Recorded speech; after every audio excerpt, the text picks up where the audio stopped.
Well, you can tell the chimpanzees and boa constrictors to make way. There's a new exotic pet in town. It's no secret that Americans share a roof with unusual animals, and tonight we explore the fine line between wild and tame. Is it possible to breed the savage out of the beast? ABC's Kiran Bradia discovers what it takes to bring home a fox. Yes. Meet Aphonia the fox. He loves belly rubs, playing, and amazingly, people. A normal fox would bite me, but Aphonia is one of the world's first and only domesticated foxes. Soon, he and others like him will travel from this snowy farm in Siberia to a new life with American families as pets. They're the product of an incredible Soviet experiment. To see these animals for ourselves, we traveled to the Russian city of Novosibirsk with exotic animal importer Mitchell Kalmanson and veterinarian Renee Baker. Ah, look at this one.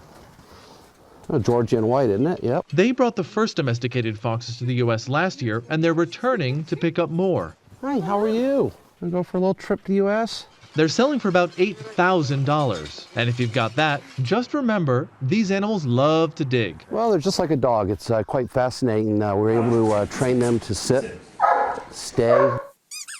They fetch the balls. They'll play chase with you. What should somebody know if they want to buy a fox? What should they know about it before? Well, they're great pets. The animal needs a place to run. The animal needs to be walked. Slide it over his head. But it needs to be trained. These animals are calm. They're domesticated, but they don't know. It's just natural behaviors being reinforced. They're not socialized. They haven't been socialized. That's right.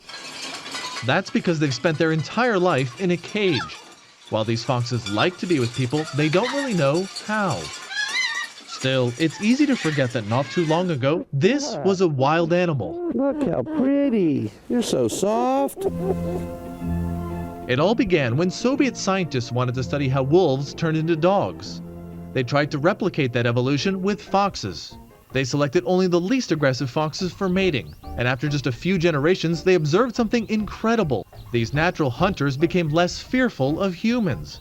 Eventually, they began to show affection. These animals are not trained. They're now genetically tame. Their appearance has changed too.